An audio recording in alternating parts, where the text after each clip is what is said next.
If you're new to this channel, you may consider subscribing and hit the bell icon so that you continue to receive the updates. Please share it with all others who might benefit. Let's get started. Irrespective of what stage of life we are in, we are always busy chasing some targets. As students, we are busy chasing good grades. We have targets set for ourselves. We have to meet submission deadlines for the assignments. While if we are employed and we are working somewhere, we have targets given to us by our seniors or our clients, and we have to achieve them. But in this rut of chasing the targets blindly, at times we forget to sit back and think about some of the approaches which could really make a difference.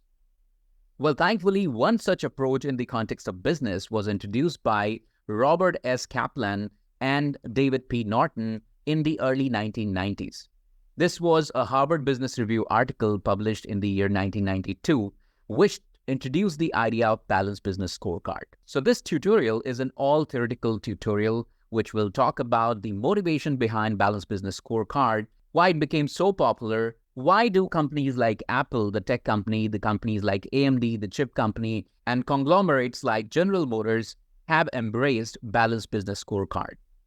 Let's get started. So a typical business scenario is that if you talk to leadership in any organization, most of the time their priorities would be centered around some financial metrics. They would be talking about things like the operating income, they'd be talking about the EBITDA, they'd be talking about return on investment, retained earnings, and cash flow. No, this is not a session on finance. We are talking about some common terms that the leadership in any organization mostly talks about because they're responsible for driving these things. One thing that's missing here is we are probably talking only about finance and how it impacts the business. But in the process of chasing the financial metrics, somewhere the balance has disappeared because we are only chasing one type of metric. That's a very outcome-centric approach. And how can you get a good outcome without the right inputs? This approach puts the balance in danger. So, who saves us? We are saved by the Balanced Business Scorecard. Balanced Business Scorecard talks about a long-term perspective. It says that you can't get to your goals without focusing on the right kind of input. So as you can see, this is a tree, and the tree is growing because we're giving it the right input. So the purpose of a balanced scorecard is to align the strategic objectives of a business with the measurable goals across the key business areas, which ensures holistic performance management and growth. If this sounds like a bit of jargon, don't worry, we'll simplify it in the subsequent slides. So the balanced scorecard says that don't just focus on the financials. Of course, those are important and they have to be one of the focus areas. But to be able to get there, you would need to first focus on your customers. Then you also need to look at your internal business processes. And then you also need to look at the innovation and growth. Now think about this. Don't you think companies like Apple are living examples of how this works? Don't you think they keep their customers at the center of everything that they do? They are very innovative in their approaches, and their internal processes must be very strong. The companies which are living examples of the Balanced Business Scorecard implementation have really proven out to be successful, and they've gone through the test of time. Let's look at each of these legs one at a time. So first is customers. Our business exists because of the customers. It's not the other way. So the Balanced Business Scorecard approach says that listen and act on customer feedback to continually enhance their experience. Are we talking about only the external customers? No, we are talking about the internal as well as the external customers. Your external customers give you the end verdict. Once they receive the product, how did they find it? But the people who were involved in the manufacturing process of that product, or let's say it's an application that you're developing, if you've not been hearing the developers closely, how would you be able to give a product that's bug-free? So it's imperative that a business listens closely to their customers, both internal and external, if they want to play a long-term game. Next in the sequence talks about the internal processes. So any business has certain processes. And it's often said that it's not people who fail, it's the processes that fail. If you put a flawed process, no matter how efficient the people are, the end outcome would not be favorable for you. So Balanced Business Scorecard talks about streamlining the internal processes to ensure efficiency and quality in every operation. In every operation, that's an important point. You don't want to be taking anything in your production line casually. In a software scenario, it could be your software development lifecycle. So if you did not really gather the requirements of the users in the first place very well, your end outcome, the product that you're giving, the app that you're making is not going to make a lot of sense. It's not going to be that user-friendly. So the internal processes have to be efficient is another important pillar. Just to extend this example further, we've kind of quoted this at earlier stages as well, that if you have multiple stages involved in a process, then you have to be efficient in every single stage. Why? Because if we say that we have 4 departments and each department is yielding 90% of what they're supposed to do. So 90% sounds like a good number. What will be the end outcome if there are 4 departments and every single department is yielding 90%?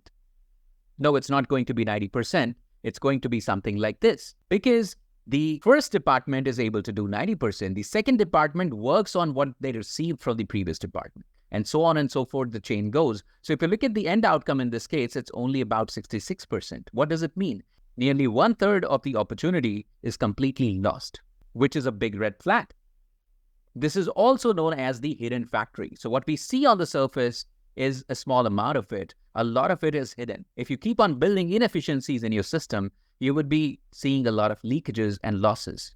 A company which only focuses on the financials without looking at the potential leakages would eventually be suffering.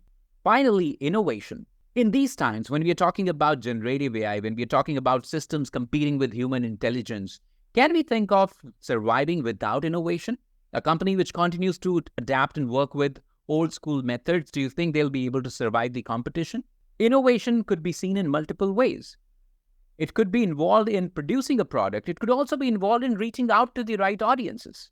For example, do you think we'll be able to do good marketing if we just depend on the print media today? Why is Google so popular? Because Google serves the intent. When you search something, Google caters to it. So you have the intent. When I'm putting something on the print media in a newspaper, you get your newspaper every day. It's not guaranteed that you were interested in that particular ad or not. So that's where Google became popular. You can imagine the way we live today is a lot different from how it was about a decade back. So innovation from an organization's perspective talks about investing in the employee development. If your employees come with a static skill set and you don't really train them over a period of time, they might become obsolete.